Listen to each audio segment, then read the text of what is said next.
ये मान लो चार्ट है आपके पास, ठीक है, ये कुंडली है।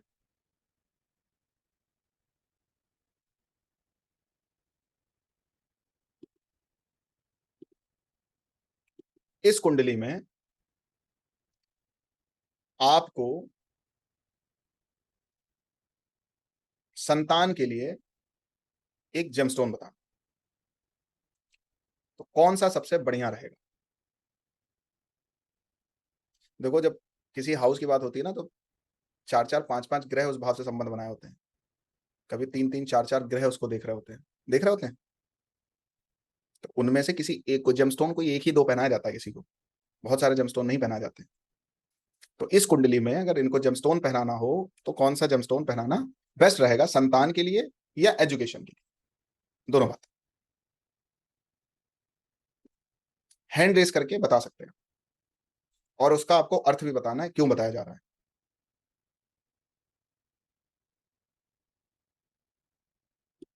जी बताइए। आईफोन। सर ये नाम क्या है 12th साइन है। सर सोनू सोनू है मेरा नाम। आपका? समझी बताइए। एंड सर मैंने येलो सफायर लिखा क्योंकि यहाँ पे जुपिटर का साइन है, so this house is ruled by Jupiter.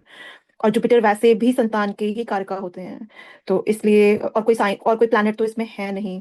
So planet का वैसे कोई डायरेक्ट इम्पैक्ट तो नहीं आ रहा, although Mercury sun and Venus are giving seventh aspect to it. तो सर येलो सफायर मैंने जुपिटर के लिए ही लिखा, उसी येलो वजह सफायर से। बताया आपने, ठीक है। जी। चलिए, गुड। और कौन सा जेमस्टोन आ सकता है? रश्मि सविता जी बताइए। नमस्ते सर।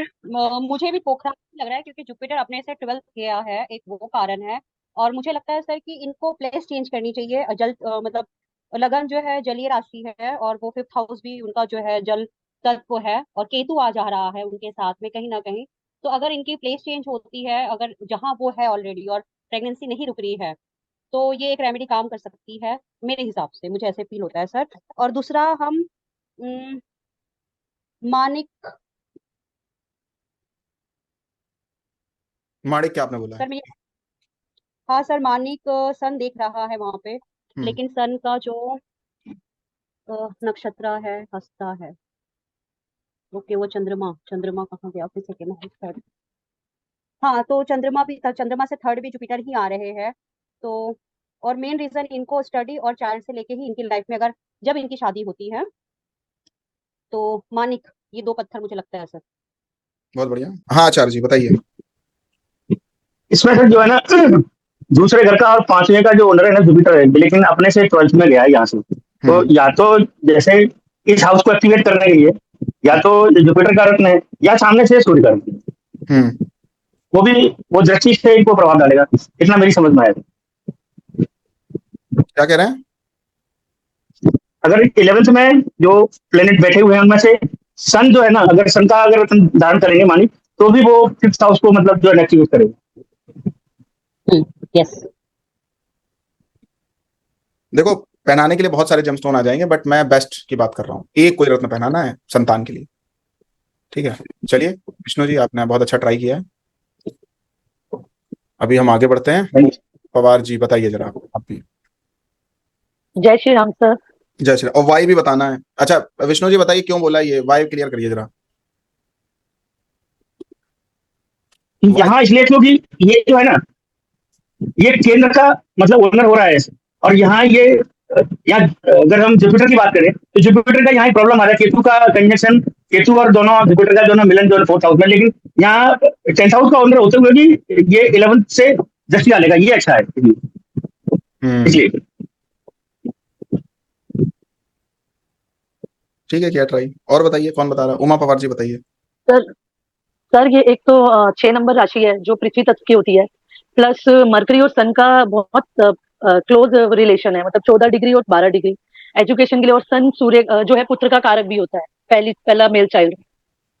और 11th जो भाव है वो इच्छा पूर्ति का है, तो इसलिए सर मरकरी के लिए पन्ना प्लस गोल्ड धातु में। कौन एग्री करता है पन्ना बनाना? बाकी हाथ नीचे करके, पन्ना इन्होंने बोला है, कौन एग्री करता है पन्ना बनाने के लिए? बाकी लोग हाथ नीचे कर लें। तो ठीक है, मतलब ट्राई करो। पन्ना सही है नहीं है, हाथ उठाइए एक लोग कोई। सर इन्होंने बोला तो ठीक है, लेकिन बुध जो है कहीं ना कहीं वो चंद्रमा का हो रहा है, वो भी था सेकेंड हाउस में, तो मुझे थोड़ा सा नहीं लगता है बुध का तरीका। मेन मुझे जुपिटर पे थोड़ा ज्यादा ही है पोखराज के लिए। मैं पूछ रहा सर हूँ जुपिटर पे पन्ना, दृष्टि भी तो 12 नंबर 5 नंबर राशि में इन मरकरी और सन की दृष्टि भी है जिधर जुपिटर की राशि है। तो अगर संतति का कारक जुपिटर है तो वो भी तो इफेक्ट करेगा ना, अगर पन्ना सर पहनते हैं तो। सर सातवीं मरकरी दृष्टि तो से तो पंचम हाउस को देख रहे हैं ना। सर मरकरी तो वहां पे डेबली हो जाएगा ना सर। इनफैक्ट मतलब मैंने पहले पुखराज बोला था, पर ओपल भी कर सकते हैं क्योंकि वीनस वहां पे उच्च का होगा और वीनस उसको देख भी रहा है उस घर को। देखिए जब जुपिटर जो है वो शुक्र को और बुध को अपना शत्रु मानता है, जी ओपल और पन्ना तो यहाँ आ ही नहीं सकता है, 5th हाउस अफेक्टेड हो जाएगा जी भाई। शुक्र और बुध जो हैं वो इसको डायरेक्ट देख रहे हैं, जी इनका जी जब सर। पहनाओगे तो ये Yes. अनकंफर्टेबल में चला जाएगा ना ये हाउस। जी सर ये जी इनकी सर। दृष्टि से तो वैसे ही मार खा रहा है। दुखी है दूसरी बात, हमें बोलने दिया करिए प्लीज। देखो क्या है, प्रीवियस क्लास में मैंने आपको बताया था, गुरु जो है, गुरु को कोई अपना शत्रु नहीं मानता, ठीक है। गुरु को अपना शत्रु कोई नहीं मानता है, सुन लो मेरी बात, ठीक है। लेकिन गुरु शुक्र को और बुध को अपना शत्रु मानता है। यही तो आपका बेस्ट करना है, मतलब यही तो गलतियां जहां हो रही है उसी को तो क्लियर करने के लिए हम बैठे हैं, और एक दो चीज बताएंगे उससे आपको क्लैरिटी मिल जाएगी। टेंशन मत लो, गलत भी बता रहे हो तो अच्छा है, ठीक है। हम जब तक बैठे हैं आपको टेंशन लेने की जरूरत नहीं। ललित जी कुछ बोलना चाह रहे थे मे भी, लेकिन हम अपनी बात क्लियर करते हैं तब आपसे, ठीक है। क्या है यहाँ पे, जब आपके पास ऑप्शंस देखो क्या क्या है, किसका किसका जेमस्टोन, जब आप पता है क्या कर रहे हो, आप आपके साथ प्रॉब्लम जानते हो क्या हो रही है, आप डायरेक्ट जा रहे हो, ये हो रहा वो हो रहा, यही गलतियां हम कुंडलियों में करते हैं। आपका काम तुरंत प्रिडिक्ट करना नहीं होना चाहिए, आपका काम तुरंत, कितनी देखो जल्दी कितनी है आपको रेमेडी बताने की, उपाय देने की जल्दी कितनी है। मेरे को तो हिलाना पड़ता है उपाय देने के लिए। मैं आपको सच बताऊं, मेरे से बहुत लोगों ने कंसल्ट लिया होगा, आप में से ही बहुत लोगों ने लिया होगा, ठीक है। उपाय मेरे मुंह से निकलता ही नहीं है, रेमेडी मेरे मुंह से नहीं निकलती, नहीं निकलता है। और मेरा ये नेचर नहीं है। मैक्सिमम जो अच्छे एस्ट्रोलॉजर्स हैं, मैं अच्छे में भी नहीं आता, मैं तो अभी लर्नर ही हूँ, ठीक है। मैं बहुत सबसे बहुत एज में भी कम हूँ, नॉलेज में भी कम हूँ, ठीक है। बट जो अच्छे एस्ट्रोलॉजर्स हैं उनकी जल्दबाजी रेमेडी देने पे नहीं है यार। 2 मिनट में आप सबने रेमेडी दाग दी है, बहुत अच्छा किया है, होना चाहिए। जब आप लर्न कर रहे हो तो होना चाहिए। बट अब हम आपको तरीका बता रहे हैं, जब आप किसी को उपाय दे रहे होते हैं तो आपके दिमाग में क्या क्या चीजें जानी चाहिए। देखिए एग्जाम्पल, पहले इसी चार्ट को तरीका समझो, क्योंकि पढ़ रहे हो, पढ़ते रहोगे पूरी जिंदगी, ठीक है। यहां आने का कुछ बेनिफिट लो और फ्री में ले लो आपके पास इस 5th हाउस को देने के लिए 5 प्लैनेट्स हैं, 5 प्लैनेट्स हैं जिनका रिलेशन 5th हाउस से बन रहा है, और उनमें से किसी एक का आपको जेमस्टोन बताना है। किनका संबंध बन रहा है? 3 तो यही बना रहे हैं, तो मंगल भी बना रहा है साथ में, मंगल की एक मंगल बना रहा है और एक गुरु खुद इसका लॉर्ड होके बैठा है, वो खुद बना रहा है।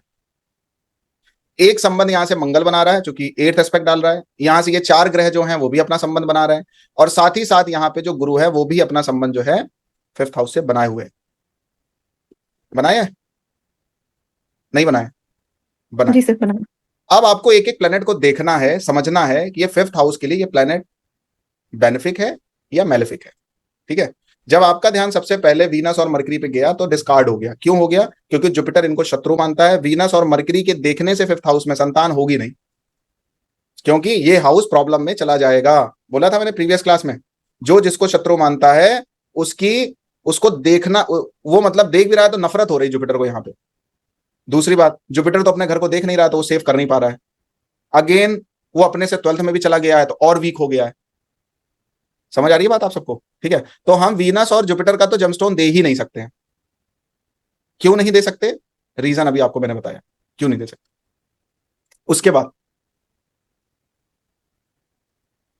सूर्य का जेमस्टोन यहां पे बन सकता है। क्यों बन सकता है? क्योंकि सूर्य 5th हाउस को देख रहा है, पुत्र कारक भी माना जाता है। सूर्य पुत्र कारक माना जाता है? नहीं माना जाता। कारक को भी इंपॉर्टेंस दो। कारक पता है क्या करता है? कंसीव करवाता है, फिर हाउस को भी देख रहा है, तो डबल पावर सूर्य के पास है। सॉरी, क्वालिटी ऑफ रिजल्ट देता है सूर्य। सूर्य को अगर यहां पे आपने स्ट्रेंथ नहीं दी तो बच्चा हो सकता है हेल्दी ना हो, वो भी एक प्रॉब्लम होती है। होती है कि नहीं होती है प्रॉब्लम? भाई संतान तो हो जाए बट वो मैच्योर भी होना चाहिए ना, मतलब हेल्दी भी तो जन्म होना चाहिए ना उसका। ऐसा ना हो कि जन्म लेते एनआईसीयू में डालना पड़े उसको। तो क्वालिटी ऑफ रिजल्ट की तरफ कौन लेके जाता है? सूर्य लेके जाता है। क्यों इसको बल देना है? क्योंकि सूर्य शुक्र की वजह से पीड़ित भी हो गया है। भाई आपकी इस कुंडली के 3 ग्रह हैं, कौन कौन से ग्रह हैं? भाव कारक स्वामी, 5th हाउस को हमें बचाना है, इसके भाव को बचाना है, इसके भाव के स्वामी को बचाना है, और इसके कारक को भी बल देना है। तो अभी हमने देखा जुपिटर जो है वो खराब पोजीशन पे है, अपने से 12वें में गया है, केतु के साथ है। केतु के साथ जुपिटर बहुत ज्यादा खराब नहीं माना जाता है, बट मंगल भी उसको देख रहा, थोड़ा सपोर्ट करेगा, लेकिन अपने से 12वें गया है तो जुपिटर वीक है। इवन रेट्रो है तो थोड़ी प्रॉब्लम कम हो गई है, क्योंकि वो अपने से 11th की तरफ भी जा रहा है, बट कुंडली का खराब घर है, स्ट्रगल है। समझ में आ रही है बात? ठीक है। फिर आ गया भाव। भाव को भी हमें सेव करना है कि भाव पे भी अगर कोई कुदृष्टि पड़ रही है तो उसको भी हमें, अब यहां पे अगर आपने मरकरी का और वीनस का जेमस्टोन पहना दिया तो बच्चा कंसीव नहीं होगा, और अगर हो भी गया तो डिलीवर में प्रॉब्लम आ जाएगी, डिलीवरी में प्रॉब्लम आ जाएगी, इम्यूनिटी वीक हो जाएगी, बोलने में दिक्कत आ जाएगी, कुछ ना कुछ वीनस या मरकरी इसको प्रॉब्लम दे देंगे, नर्व सिस्टम की प्रॉब्लम आएगी, उतना अच्छा सोच नहीं पाएगा, कहीं ना कहीं कुछ ना कुछ प्रॉब्लम देगा यहाँ पे मरकरी और वीनस। इसलिए हमको किसी भी तरीके से इनको अप्लाई नहीं करवाना है, क्योंकि 5वां भाव प्रॉब्लम में चला जाएगा। अब हमारे पास 2 ग्रह बचे हैं। कौन कौन से ग्रह बचे हैं? एक बचा है मंगल और एक बचा है सूर्य। मंगल को एक बार हम बल ना भी दें तो चलेगा, क्योंकि मंगल योग कारक है पहली बात तो कुंडली के हिसाब से, ठीक है। लेकिन अगर हमारे पास सूर्य को बल देने का ऑप्शन है तो पहले हमें सूर्य को बल देना चाहिए, क्योंकि सूर्य जो है वो संतान का कारक भी माना जाता है। तो हमें सबसे पहले सूर्य को बल देना पड़ेगा। तो सूर्य को बल देने के लिए क्या है? माड़ी के पहना दो। अब जब आप बल दे रहे हो तो ये भी देखो वो हाउस कौन सा लेके चल रहा है। वो हाउस लॉर्ड तो 10th हाउस का भी लॉर्ड है, अच्छे घर का स्वामी है। ऐसा नहीं होना चाहिए बता 8th लॉर्ड का पहना दो, 12th लॉर्ड का पहना दो, देख अच्छा सा रहा है तो भैया 12th लॉर्ड का जेमस्टोन पहना दिया तो बच्चा गिर जाएगा, ठीक है। 12th हाउस आपको लॉस देता है। अगर 12th लॉर्ड अगर 5th हाउस को देखेगा तो बच्चे का पहले ही गिरने की संभावना बन जाएगी, जिसको क्या बोलते हैं, कौन सा शब्द है, अबॉर्शन कराना पड़ जाएगा, कुछ ना कुछ ऐसा हो जाएगा, कुछ ना कुछ प्रॉब्लम बढ़ा देगा। समझ में आ रही है बात? तो यहाँ पे सूर्य जो है वो 10th हाउस को लेके चल रहा है, मतलब एक स्टेटस वाली संतान कौन नहीं चाहता है, एक अच्छे संतान। फिर दूसरी बात, सूर्य का जेमस्टोन पहनाने से जिस राशि में वो बैठा है उस राशि को भी प्रॉब्लम नहीं हो रही है, मन मुताबिक संतान मिल जाएगी। भाई संतान इच्छित होनी चाहिए ना, मन इच्छित संतान प्राप्त होनी चाहिए ना। डिजायर का हाउस कौन सा? 11th। सूर्य और बुध की अच्छी मित्रता है, तो सूर्य का जेमस्टोन पहनाने से 6 साइन को कोई प्रॉब्लम नहीं है कोई प्रॉब्लम? तो डिजायर भी यहाँ पे बिल्ड हो जाएगा, बहुत अच्छा। 10th हाउस मतलब स्टेटस और रिकॉग्निशन देता है, 6th हाउस आपको मन इच्छित संतान देता है। अब वो 5th को जब एक्सपेक्ट कर रहा है तो 5th भाव के लिए भी अच्छा कर रहा है। तो यहाँ पे अगर आपको देखना हो तो आप कौन सा जेमस्टोन सबसे अच्छा सजेस्ट करेंगे? सूर्य का जेमस्टोन अगर इनको पहनाया जाएगा तो संतान होने के चांसेस सबसे ज्यादा हैं। और इसको और कॉन्फिडेंशियली कैसे बोला जा सकता है, अगर दशा भी सूर्य के आसपास आ गई, अंतर दशा भी आ गई, प्रत्यंतर दशा भी आ गई, तो 100% इफेक्टिव हो गया। जब आप संतान की बात करते हैं तो संतान का संबंध दूसरे भाव से भी है, 5वें भाव से भी है, 11वें भाव से भी है, केवल 5वें भाव से संबंध नहीं है संतान का। तो आपको ये भी थोड़ा सा देख लेना है कि अगर हमें ऐसे किसी ग्रह का जेमस्टोन पहनाना है जहां वो बैठा है उस भाव को भी प्रॉब्लम ना दे, जहां वो देख रहा है वहां भी ग्रोथ कर दे, और वो भी छूट जाए। तो अब यहाँ पे सूर्य जो है वो शुक्र से पीड़ित भी है पीड़ित। सूर्य जो है वो शुक्र को शत्रु भी मानता है, तो सूर्य कारक पीड़ित भी तो है। कारक पीड़ित होगा तो क्या होगा? या तो संतान में कोई विकृति हो जाएगी, स्वास्थ्य ठीक नहीं रहेगा, और या तो क्या होगा, या तो उसके संस्कार सही नहीं रहेंगे, आज्ञा का पालन करने वाली नहीं रहेगी। और आपको पता है कोई भी चीज संतान को जैसा आप बनाना चाहते हैं उसको कंसीव करवाते समय और जब तक वो गर्भ में है तभी तक उसकी बेस्ट ट्रेनिंग हो सकती है, तभी तक उसको जितना आप मतलब जितना उसको आप हेल्दी उसके ब्रेन को और उसके शरीर को करना चाहें कर सकते हो। उसके बाद फिर आपका बस नहीं चलेगा क्या रश्मि जी? तो हमने यहाँ पे सूर्य को भी बल दे दिया, एक पंथ 2-3 काम हो गया। सूर्य को भी बल दिया, क्यों दिया बल? क्योंकि सूर्य कारक है, पीड़ित भी है शुक्र से, तो हमें सूर्य को कारक मिल गया। तो क्या होगा? संतान आज्ञाकारी होगी, जो हम कहेंगे वो बात मानेगी, क्योंकि कारक जो होता है वो क्या करता है? कारक का काम क्या होता है? कारक का काम रिजल्ट, जब जो आपको संतान हो गई उसके बाद की उसकी लाइफ क्या होने वाली है, क्लियर? प्लस सूर्य वीक था शुक्र की वजह से, उसको हमने बल दे दिया। अब आप कहोगे सर सूर्य को बल देने से शुक्र भी तो वीक होगा, तो वीक हो जाए क्या फर्क पड़ रहा है? भाई 12th लॉर्ड है, उसको तो वीक करना ही अच्छा है ना भाई। आप जब शुक्र को बल दोगे तो सूर्य वीक होगा, सूर्य को बल दोगे तो शुक्र वीक होगा, तो वीक होके कौन सा हाउस वीक होगा? 12th हाउस वीक होगा, 7th हाउस वीक होगा, जो कि मार्केज बनाता है शुक्र। यहां पे सूर्य को बल दिया तो वीनस ट्रिगर कर जाएगा, मतलब वीनस नीचे चला जाएगा, ठीक है। तो यहाँ पे हमने सूर्य को भी बचा लिया, प्लस जिसकी कुंडली है उसके करियर के लिए भी अच्छा हो गया, स्टेटस के लिए अच्छा हो गया, प्रोफेशन के लिए अच्छा हो। अब बच्चा आ रहा है तो लाइबिलिटी बढ़ेगी, रिस्पॉन्सिबिलिटी बढ़ेगी, तो 10th हाउस रिस्पॉन्सिबिलिटी का है, लाइबिलिटी का है, तो वो भी एक बल हो गया, तो आपका प्रोफेशन भी अच्छा चलेगा, स्टेटस भी आपका बढ़ेगा। तो एक अच्छी संतान भी हमने देख ली, हेल्दी संतान भी देख ली, कारक को भी हमने पकड़ लिया। अब हमने जो प्रेडिक्शन दी, भाई तुम प्रॉब्लम आ रही संतान होने में, दिक्कत आ रही, आपको ये चिंता है कि हमारी संतान कैसी होगी, कुछ आपको रेमेडी दे दे, आप माड़िक पहन लीजिए, बेस्ट। अब ये सूर्य की एनर्जी उनका कोई लॉस नहीं करने वाली, बल्कि मेंटली, साइकोलॉजिकली और हेल्थली तीनों तरीके से उस बच्चे की मैच्योरिटी होगी, ग्रोथ होगी। और आप दोनों टेस्ट करके देख लो, सेम चार्ट उठाओ, किसी को सूर्य का जेमस्टोन पहनाओ और किसी को मरकरी का जेमस्टोन पहनाओ, और आप रिजल्ट देखो। मरकरी को बल देने का मतलब आप समझ रहे हो क्या होता है? मरकरी 2-3 अटेम्प्ट ले लेता है, पता है आपको ये बात, ये ध्यान रखना हमेशा। मरकरी जिस भी हाउस से संबंध बनाएगा, उस चीज को क्रैक करने में 2-3 अटेम्प्ट लगते हैं, 2-3 डॉक्टर चेंज करने पड़ते हैं, 2-3 लॉयर चेंज करने पड़ते हैं, कभी कभी 1-2 प्रोफेशन चेंज करने पड़ते हैं, या उस प्रोफेशन की कैटेगरी को चेंज करना पड़ता है। कोई भी एक ऐसा बिजनेसमैन आप बता दो कि जिसने पहला बिजनेस किया हो और पहले ही बिजनेस टॉप पे चला गया हो, 1-2 बिजनेस में तो अनसक्सेस मिलती है उसको, दूसरा तीसरा चौथा ही सफल होता है, लेसन मिलते हैं पहले दूसरे तीसरे में, फिर वो आगे बढ़ता है। होता है नहीं होता? बताइए विष्णु कुमार जी। नहीं, सर हिला दीजिए, थंब इंप्रेशन दे दीजिए। होता है मरकरी इस बिजनेस, और बिजनेस अगर पहले अटेम्प्ट में आपका सक्सेसफुल हो रहा है तो आप समझ लो बहुत टॉप पे नहीं जाने वाले हो। 3-4 फेलियर के बाद जब बिजनेस सक्सेसफुल होता है तो वो आदमी बहुत टॉप पे जाता है। मरकरी को करवा दिया तो 2-3 अटेम्प्ट लग जाएंगे संतान होने में। एक बात ध्यान रखना, मरकरी जिस भी हाउस को देखे 2-3 अटेम्प्ट लगेगा, चेंज करो, 2-3 चेंज करने के बाद सही रिजल्ट आएंगे। 6 हाउस को देख रहा, डॉक्टर चेंज करो, लॉयर चेंज करो, 2-3 बार में रिजल्ट देता है। मरकरी के पास ड्युअलिटी है, पता है, द्वि स्वभाव राशि है, ड्युअलिटी है मरकरी के पास में। ग्रह अपने कैरेक्टर से बाहर नहीं आते, हम आप अपने कैरेक्टर से बाहर घूम रहे हैं। ग्रह अपने नेचर से बाहर नहीं आते, हम आप अपने नेचर से घूम रहे हैं बाहर में। ग्रह अपने नेचर को नहीं छोड़ेगा कभी, मरकरी कभी नहीं छोड़ेगा अपने नेचर को। एक बात और बताएं, कभी कभी कोई टीचर भी समझ में नहीं आता, 2-3 बार जब 2-3 जगह भटक लेते हो तब समझ में आता है यार वो ज्यादा अच्छा पढ़ा रहे थे। अगर आप मरकरी विद्या है, मरकरी अगर एजुकेशन है, तो कभी कभी टीचर नहीं समझ में आता है, 1-2 टीचर चेंज करने के बाद पहले वाले समझ में आते हैं, यार वो ज्यादा अच्छा पढ़ा रहे थे। होता है नहीं होता ऐसा? उनका ज्यादा समझ में आ रहा था, इनका तो समझ ही नहीं आ रहा है, इनका तो बाउंस मार रहा है, भले ज्यादा पैसे ले लिए इन्होंने। मरकरी इसी चार्ट में समझ में आया सूर्य क्यों लिया, क्लैरिटी हुई सूर्य क्यों लिया। मतलब इसका क्या हुआ, जब आप कुंडली पे काम कर रहे हैं प्रॉपर दिमाग को काम में लगाइए, जल्दबाजी मत करिए और हर चीज पर फोकस करिए, हर चीज पर। मतलब जिस ग्रह का आप जेमस्टोन पहनाने जा रहे हैं, जिस ग्रह का आप उपाय बताने जा रहे हैं, अब इसमें एक उपाय और होगा, पता है क्या होगा? बताएं कि ना बताएं? यहाँ पे मरकरी और शुक्र का थोड़ा सा डोनेशन कराते रहोगे और बढ़िया हो जाएगा। मंगल के साथ शुक्र की, वैसे मंगल के साथ ना तो शुक्र की पटरी खाती है ना बुध की पटरी खाती है, क्योंकि मंगल भी उस हाउस को देख रहा है तो उसका भी आधिपत्य है, मंगल भी देख रहा है ना। तो मंगल की जितनी ज्यादा चलेगी तो मसल मास बहुत अच्छा होगा बच्चे में, कॉन्फिडेंस बहुत अच्छा होगा। और ये मरकरी और वीनस देखेंगे तो प्रॉब्लम क्रिएट करेंगे, और कुंडली के लिए भी बहुत अच्छे ग्रह नहीं है। इनका थोड़ा डोनेशन भी बता दो क्लाइंट को, क्या करना है, बहुत ज्यादा टिटिम्मा मत बताओ भाई, दही खिला दिया करो कभी कभी। और बेस्ट तरीका बताएं, कौन सी राशि है, राशि कौन सी है? 6 नंबर राशि, 6 नंबर राशि में शुक्र बैठा है और बुध बैठा है। 6 नंबर राशि किस चीज की राशि होती है? अर्थ एलिमेंट की राशि, अर्थ एलिमेंट की राशि है ना। 6 नंबर राशि अर्थ एलिमेंट की राशि है। चारा ले आइए, मरकरी, वीनस, गाय, उसको खिलाइए, सिंपल। उपाय को जितना सिंपल बनाएंगे, जितना आसान बनाएंगे, जितना कन्वीनियंट बनाएंगे, उतना आपके लिए भी अच्छा, उतना क्लाइंट के लिए भी अच्छा।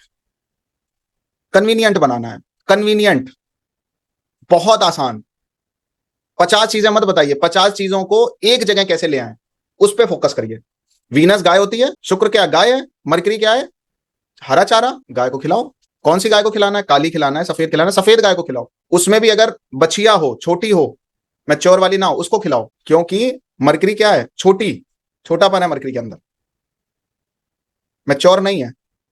मतलब अगर उसने अभी तक बच्चा नहीं दिया तो उसको खिलाने से ज्यादा बेनिफिट होगा। इवन गाय में भी किसी को खिलाएंगे तो अच्छा है, लेकिन जिस गाय ने अभी तक, जो गाय प्रेग्नेंट नहीं हुई है, उसको खिलाना ज्यादा बेनिफिट है। क्योंकि मरकरी पता है कौन है? किशोरी, जो किशोरियां हैं वो मरकरी के अंतर्गत आती हैं, जो युवतियां हैं वो वीनस के अंतर्गत आती हैं, और जो माताएं हैं वो मून के अंतर्गत आती हैं। तो किशोरी जो गायें हैं उनको खिलाइए, मरकरी हैं वो भी कैटेगराइज कर लिया हमने। मरकरी को क्यों लिया? मरकरी से तो हमने चारा ले ही लिया है, लेकिन मरकरी की राशि भी पड़ी है ना, 6 नंबर राशि, उसको कैसे यूटिलाइज करोगे? तो राशि को कैसे यूटिलाइज करेंगे भाई? जो गाय ने अभी तक कंसीव नहीं किया है उसको खिलाइए, और बच्ची मतलब और छोटी हो तो उसको खिलाइए, अगर खा पाए तो हरा चारा खिलाइए। हो गई रेमेडी, हो गया उपाय, कुछ किया ही नहीं, इतना सिंपल उपाय। एक हमने केवल माड़िक पहनने के लिए बोला, क्यों बोला? क्योंकि सूर्य कई तरीके से बेनिफिट है इनके लिए। 10th लॉर्ड भी 11th हाउस में बैठा है तो विश फुलफिल। अब पता चला, देखो अब आपने कोई ऐसे प्लेनेट को पकड़ लिया जो 5th हाउस के लिए तो बहुत अच्छा है, लेकिन 11th हाउस पे मार पड़ रही है। अब क्या होगा? मनोनुकूल संतान नहीं होगी। मान लो किसी का बेटे का मन है, किसी की बेटी का मन है, तो यहाँ पे सूर्य वहां भी हेल्प कर देगा। मनोनुकूल संतान, बिटिया चाहिए, लड़का चाहिए, वहां भी आपको हेल्प कर देगा सूर्य। फिर जैसी आप प्लानिंग करेंगे वैसा बच्चा हो जाएगा। 11th house is planning also, 11th house is planning also. आपने कुछ सोच रखा होगा ना, संतान क्यों चाहिए, किस लिए चाहिए, पर्पस क्या है, क्या गुण होने चाहिए, कैसी संतान। और अरे मतलब पापी से पापी व्यक्ति भी अच्छी संतान की एक्सपेक्टेशन करता है कि भाई वो भी मेरी सेवा करे। भले तुमने अपने माता पिता को भगा दिया हो वृद्धाश्रम में, लेकिन वो भी सोचते हैं कि भाई संतान जो है वो हमारी सेवा करे। प्लस योग कारक प्लेनेट है सूर्य, और रिस्पॉन्सिबिलिटी बढ़ने वाली है, पैसा भी चाहिए होगा, चीजें भी चाहिए होंगी, तो वहां भी सूर्य हेल्प करेगा। तो एक रत्न पहनाने का आप बेनिफिट देख रहे हो कितना हो रहा है। 11th हाउस का भी काम कर दिया, 5th हाउस का भी काम कर दिया, 10th हाउस का भी काम कर दिया, कंपटीशन भी खत्म हो गया, स्टेटस भी मिलेगा सूर्य का रत्न पहनाने से। रत्न जब भी पहनाए जाते हैं तो मल्टीपर्पज जेमस्टोन पहनाए जाते हैं कि वो केवल इस चीज के लिए काम। अब मान लो संतान हो गई, फिर क्या करेगा? फिर तो पांचों भाव पैसा भी नहीं आने देगा, तो क्या करे? उतार के रखे भाई, 10th हाउस पे शिफ्ट हो जाएगी वो एनर्जी, 11th हाउस पे शिफ्ट हो जाएगी वो एनर्जी। समझ आ रही है बात? वो एनर्जी पर भाई आप जेमस्टोन खरीदोगे, और आज की डेट में अगर अच्छा रूबी किसी को खरीदना हो तो 50-60 हजार रुपए का आता है, कम से कम प्राइस है ये। माड़िक तो और कॉस्टली आता है। अच्छा रूबी जब आप खरीदने जाएंगे 50-60 हजार का कम से कम आएगा, और अच्छे में जाएंगे तो लाखों में आएगा। तो आपने संतान तो कर ली, अब क्या उतार के रख दोगे? उसकी कोई वैल्यू ही नहीं है। अब क्या काम आएगा? वो आपके 10th हाउस को भी इफेक्ट देगा, आपके 11th हाउस को भी इफेक्ट देगा। फिर जो मतलब फिर उसके आगे भी आपका स्टेटस बढ़ाएगा, पद बढ़ाएगा, चीजें बढ़ाएगा, कद बढ़ाएगा, आपका ब्रेन बढ़ाएगा, आपके सोचने का पैटर्न बढ़ाएगा। कितनी जगहों पे वो सूर्य काम करेगा। तो जब भी आप किसी को जेमस्टोन दे रहे हैं, सबसे पहले कैटेगराइज करें उन हाउसेस से किन किन ग्रहों का संबंध है। पॉइंट नंबर 1 लिख लो। पॉइंट नंबर 1, जब आप किसी ग्रह का जेमस्टोन देने जा रहे हैं तो आप ये चेक करिए कि उस ग्रह का किन किन भावों से संबंध बना हुआ है, उस भाव से किन किन ग्रहों का संबंध बना हुआ है। Point number 1। पॉइंट नंबर 2, जिन ग्रहों का संबंध बना है वो ग्रह 6, 8, 12 के नहीं होने चाहिए, प्लस उस भाव के ग्रह के शत्रु नहीं होने चाहिए। उस भाव के जो ग्रह हैं उनका शत्रु नहीं होना चाहिए। जैसे इस पंचम भाव का स्वामी कौन था? गुरु था। उसका शत्रु कौन था? मरकरी और शुक्र। उसको हम पहले डिस्कार्ड कर देंगे, उनके शत्रु नहीं होने चाहिए। पॉइंट नंबर 3, जो जेमस्टोन हम पहनाने जा रहे हैं उसका उस भाव के बाद भी बेनिफिट होना चाहिए, वो और कहीं उसकी एनर्जी यूटिलाइज हो। प्लस कुंडली का योग कारक ग्रह होना चाहिए, कुंडली का योग कारक ग्रह होना चाहिए। एक धीरे से छोटी सी बात और लिख लीजिए, धीरे से लिखो, बहुत आराम से, प्यार से। जो ग्रह उस भाव के स्वामी के शत्रु हैं, साथ ही साथ उनका डोनेशन भी होना चाहिए, तब ये आएगा बेस्ट रेमेडी। जब आप किसी डॉक्टर के पास जाते हो तो आपको शुगर की दवा भी देता है, बीपी की दवा भी देता है, साथ में क्या कहता है? चीनी मत खाना, आलू मत खाना, मैदा मत खाना। तो फिर क्या क्या खाना? अच्छी चीजें खाना, सूर्य की चीजें खिलाओ, मंगल की चीजें खिलाओ, ताजी चीजें खाइए, थोड़ी सी गर्म खाइए, बहुत गर्म मत खाइए। अब यहाँ पे मरकरी वीनस है, और क्या क्या ना खाएं, बहुत ऑयल मत खाओ, बहुत राजसी भोजन मत करो। ये बात केवल एक भाव की नहीं है, 12 भावों की बात है। 12 के 12 भाव ऐसे देखे जाएंगे, यही तरीका है।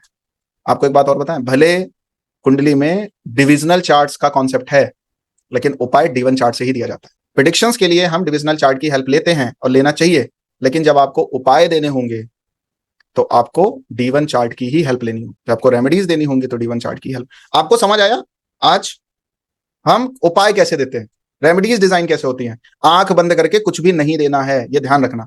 एक सोने पे सुहागा और हो जाएगा, पता है क्या? अब यहीं पे सूर्य की दशा या अंतर दशा मिल जाए, आहा मजा आ गया। नहीं भी मिल रहा तो भी पहना दो इस चार्ट में। क्यों?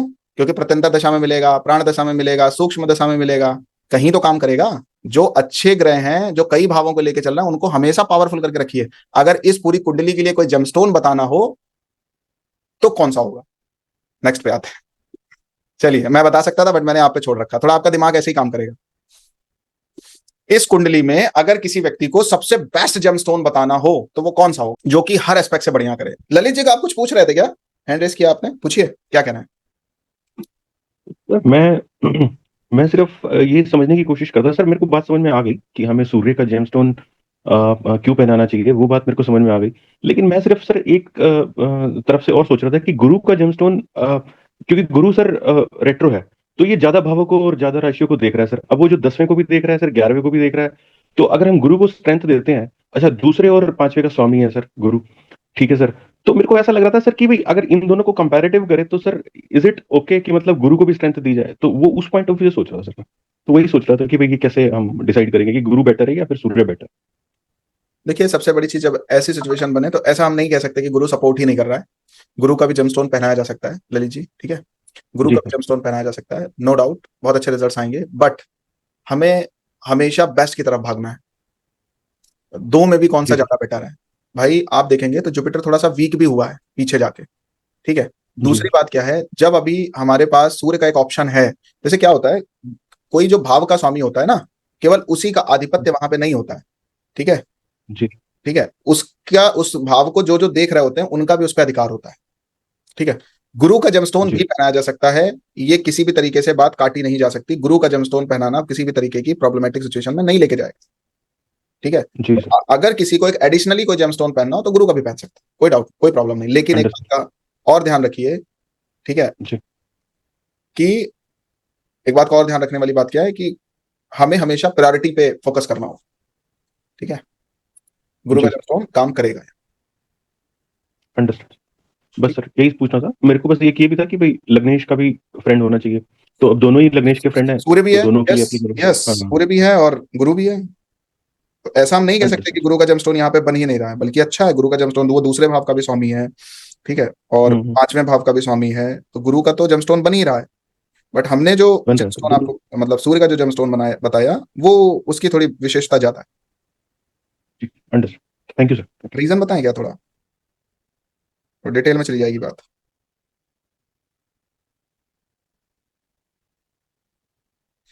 रीजन बताएं थोड़ा सा और, हमने सूर्य को और गुरु में से सूर्य को ही अहमियत क्यों दी, गुरु को अहमियत कम क्यों दी? अब ये रीजन आ जाएगा, उसमें हमने नक्षत्रा को यूज किया है।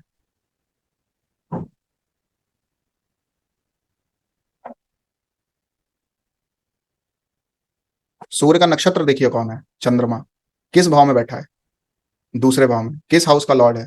9th लॉर्ड है। अब बताइए ललित जी, जुपिटर ज्यादा पावरफुल है या सूर्य ज्यादा पावरफुल? अनम्यूट करिए, करिए करिए अनम्यूट। नहीं sir, this is making more sense now.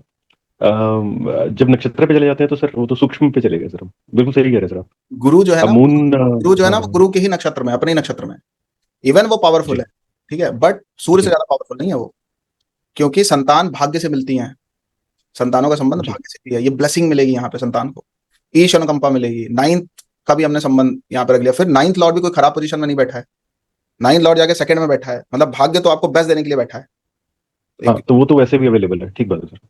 ठीक है। तो ये यहाँ पे नक्षत्र ऐड हुआ है, ठीक है, इसलिए जब हम्म। कंपेयर, ये मतलब देखो, अब यहाँ पे क्या है ना, जो साइंस है, एस्ट्रोलॉजी जो है, हमारे हिसाब से नहीं चलती, उसके अपने दायरे हैं, अपने मायने हैं, अपने कॉन्सेप्ट्स हैं, ठीक है। जब तक आप उन सारे कॉन्सेप्ट्स को अप्लाई नहीं करोगे, इसीलिए ये एडवांस का कोर्स है, पता है आपको, इसीलिए ये एडवांस का कोर्स है। आपको कितनी, आप देखो, आप में से बहुत लोगों ने एडवांस कहीं किया भी होगा, ठीक है, बहुत जगह से पढ़ा होगा, चीजें पढ़ी होगी, बट आप देख रहे हो चीजें लगती कैसे, अप्लाई कैसे होती हैं, ठीक है। मैं हमेशा एक बात बोलता हूँ, मेरे से सब पढ़ लो, पराशरी मत पढ़ो। पराशरी का जो एक स्टैंडर्ड है, एक जो लेवल है ना, आपको सारी एस्ट्रोलॉजी से बहुत ऊपर लेके चला जाता है, बहुत ऊपर, और इनकी एक एक बात में बहुत गहराई। अब देखो, एक ही टॉपिक पूरे दिन चल रहा है, अभी परसों भी यही चला है, आज भी यही चल रहा है, बहुत टाइम टेकिंग साइंस है ये, और इतनी जल्दी सबके समझ में भी नहीं आती है, इजिली नहीं समझ में सही आती। बात है सर। कोई भी इसको ना लिटरल सेंस में गुरु का रत्न पहना के फ्री हो जाएगा, लेकिन इतनी सूक्ष्मता तक जाना सबके बस की नहीं है सर। यस, वो सही सूक्ष्मता कह रहे पे जाना सबके, आप में से सबके बस की बात है। अब अगर हम दूसरी लाइन पे आते हैं कि अगर हमें ओवरऑल अगर कोई एक जेमस्टोन इस व्यक्ति को बताना हो, जैसे लोग पूछते हैं भाई मेरी लाइफ के लिए पूरा एक कोई जेमस्टोन बताइए, मेरी लाइफ के लिए कोई एक लॉन्ग लास्टिंग लाइफ के लिए कोई एक सिंगल जेमस्टोन बताइए जो मेरे लिए हर तरीके से इफेक्टिव है, तो कौन सा जेमस्टोन आप बताना चाहेंगे? उसे मेरे ख्याल से पर्ल पहनना चाहिए, क्योंकि 9th हाउस का लॉर्ड जो है वो मून है, एंड मून जो है वो उसमें भी 2nd हाउस में भी बैठा हुआ है, तो 2nd हाउस वेल्थ का भी, मतलब वेल्थ का भी कारक है, एंड वो जुपिटर का भी, वैसे भी जुपिटर का हाउस है, तो अच्छा ही बैठा है वहां पे, दे आर फ्रेंड्स। तो उस हिसाब से मतलब मुझे मून पर्ल ही समझ में आया, क्योंकि अगर और किसी का भी पहनते हैं तो वो कहीं ना कहीं पे कुछ ना कुछ प्रॉब्लम है। जैसे मंगल लेंगे तो वो उसका 1 हाउस 6th हाउस है, तो फिर वो आपको मतलब हेल्थ रिलेटेड इश्यूज देगा। तो इस तरीके से बाकी तो कहीं ना कहीं पे कुछ ना कुछ प्रॉब्लम आ ही रही है, मुझे पर्ल ही समझ में आया। तो सेकंड हाउस में बैठा है मून एंड और मतलब वो अच्छा ही बैठा है मून, क्योंकि वो मतलब 9th हाउस उसमें जुपिटर के घर में बैठा है, तो like it's a good placement for moon. तो जो सेकंड हाउस है वो हमारा मतलब लाइक वेल्थ का कारक है, हमारी अकोमुलेटेड वेल्थ है, हमारी फैमिली है, फैमिली में वृद्धि है, तो एंड भाग्य का भी लॉर्ड है, मतलब भाग्येश कह सकते हैं वो है, इसलिए। चलिए, बहुत अच्छा प्रयास किया आपने। अभी अमित शर्मा जी की बात सुन लेते हैं। जी शर्मा जी। नहीं, आपने जो संतान के लिए कहा था ना, जी जी बताइए। संतान भाव से विद्या भाव के लिए जी। कि माणिक पहनाया जाए, तो उस प्रश्न के लिए कह रहा हूँ सर मैं कि माणिक पहनाएंगे तो सूर्य की दृष्टि जाएगी 5वें घर पर। हम्म तो मंगल और सूर्य की दृष्टि जो है थोड़ी सी हार्ड मानते हैं उसको। तो सूर्य को अगर अपन स्ट्रॉन्ग करेंगे तो 5वें घर पर वो प्रभाव उसका मतलब नेगेटिव भी तो हो सकता है मेरे हिसाब से। अमित जी, सूर्य को आप किससे लेते हो, कौन से एलिमेंट से लेते हो? एलिमेंट तो सर अग्नि है। सन का एलिमेंट कौन सा है? सूर्य में तत्व कौन सा है, एलिमेंट कौन सा है? अग्नि, फायर। फायर है, ठीक है। 5वें भाव में कौन सी राशि पड़ी है? मीन राशि है। मीन राशि किस तत्व की राशि है? जल तत्व की है। जल तत्व में भी कौन सा जल तत्व है? तो जल तत्व की 3 राशियां, 4, 8, 12। 12 नंबर राशि कौन सा जल तत्व है? 12 नंबर राशि जो है वो समुद्र का जल है। अच्छा। ठीक है, जब सूर्य की रोशनी समुद्र पे पड़ती है तो क्या होता है? समुद्र सूख जाता है या भाप बनती है? भाप बनती है। फिर बादल बरसते हैं, फिर पानी गिरता है। आपका क्वेश्चन किसी भी तरीके से प्रॉब्लमेटिक नहीं है, होना भी चाहिए, बट एक बात ध्यान रखो, जब अग्नि तत्व का सामना अग्नि तत्व से होता है तो प्रॉब्लम होती है, इसको बैलेंस करना बोलेंगे। तो ठीक है, तो मंगल बहुत अच्छा जमस्टोन के भी मामले में नहीं है इसमें, इवन वो लग्नेश है, उसको बलि करने के, और उसको केवल बलि करना है तो बात अलग है कि उसको बलि करने के लिए आप कुछ भी कर लो कि भाई ठीक है आप एक मूंगा पहन लीजिए, बट अगर हम बेस्ट जमस्टोन की बात करेंगे तो फिर सूर्य से बेस्ट जमस्टोन इस पूरी कुंडली में नहीं है किसी भी चीज की। बलि करने की बात दूसरी है, फिर किस चीज के लिए कौन सा जमस्टोन पहनाना है उसकी भी बात होती है, किस चीज के लिए कौन सा जमस्टोन पहनाना है उसकी भी बात होती है। अभी आपने केवल एक तरीका सीखा है, बट आगे जैसे जैसे आपका कोर्स आगे बढ़ेगा एक एक चीज आपको क्लियर होगी, एक एक चीज समझ आएगी आपके। ठीक है, तो कहने का जो पर्पज है, कहने का जो मतलब है वो ये है कि जब भी आप किसी को जमस्टोन बता रहे हैं तो जमस्टोन के साथ साथ प्रिकॉशंस भी दें। जमस्टोन के साथ साथ ऐसा कोई जमस्टोन बताएं जिससे एक रत्न से कई काम बने। हम क्या करते हैं, कई रत्न पहना देते हैं, एक काम नहीं बनता किसी का। करना क्या है, एक रत्न पहनाना है, कई काम कर दे। एजुकेशन बढ़िया कर देगा सूर्य, मैनिफेस्टेशन बढ़िया देगा, जो चाहेगा वो प्राप्त करेगा, स्टेटस बढ़ाएगा, फिर भाग्य का और दूसरे भाव का भी स्वामी है, पैसा भी देगा, लक इनहेंस भी करेगा, तो इससे बेस्ट तो कुछ हो ही नहीं सकता। मंगल को अगर चक्कर में पड़ोगे मंगल का रत्न पहनाने का, मंगल को तब पहनाओ जब व्यक्ति को प्रॉब्लम आ रही है, लाइफ में प्रॉब्लम आ रही है, तो मंगल का जमस्टोन यहाँ काम करेगा। फिर उसके साथ साथ राहु का दान भी करना पड़ेगा अगर प्रॉब्लम आ रही है तो यहाँ पे अगर हमें मंगल को पावरफुल करना है तो रत्न ना पहना के और क्या कर सकते हैं, मंगल का मंत्र जप करिए। फिर किस राशि में है, 5 नंबर राशि में। 5 नंबर राशि किसकी है, अग्नि तत्व की है। अपने इष्ट को एक दिया जलाओ, एक आरती करना चालू कर दो, जो आपके इष्ट हो। हनुमान जी की आरती करिए रोज, मंगल पावर हो जाएगा। मंगल को बल देना है, हनुमान चालीसा पढ़ोगे, पढ़ना है नहीं पढ़ना है भाई, आरती करनी है, दिया जलना चाहिए, 5 नंबर राशि है। या पढ़ना भी है तो दिया जला के पढ़िए, सामने एक दिया जलना चाहिए आपके, घी का जलाइए। यहाँ पे एक बात बताएं, मंगल और केतु का जब कॉम्बिनेशन होता है तो उसको मंत्र बताया जाता है, जब मंगल राहु का कॉम्बिनेशन होता है उसको पाठ बताया जाता है। सुंदर कांड का पाठ दीपक जला के करना चालू कर दे अगर ये व्यक्ति, बेस्ट रेमेडी, इससे बेस्ट कुछ नहीं हो सकता। मंगल को एलिवेट करने का केवल एक रास्ता है, रत्न नहीं पहनाना है, सुंदर कांड का पाठ, वो भी नहीं कर सकता। फिर मैं कह रहा हूं कन्वीनियंट कन्वीनियंट कन्वीनियंट। एक बार बताऊं, उपाय आदमी खुद से करे तो उसके रिजल्ट्स आते हैं, प्रेशर में होगा मजा नहीं आएगा। एस्ट्रोलॉजर को कभी भी रेमेडी जो है ना वो प्रेशर में नहीं देनी है कि मतलब वो बेचारा उसका 1-2-3 घंटा तुम खा जाओ, सुबह से शाम कर दो तुम उपाय करवाने में, वो नहीं होना चाहिए। ठीक है, यहां पे पाठ करिए, राहु मतलब पाठ करना, केतु मतलब मंत्र जप करना, राहु मतलब पाठ। किसका पाठ करना है, सुंदरकांड का पाठ कर लो, हनुमान चालीसा का पाठ कर लो, एक नहीं कई बार कर लो, बल्क में कर लो। कभी टाइम मिले तो अपने घर में अखंड रामायण करवा लो, टाइम मिले तो अपने घर में हनुमान चालीसा का सुंदरकांड का अखंड पाठ करवाते रहो, दीपक जला के, अखंड दीपक जला के, देखो कितना बढ़िया चमत्कार।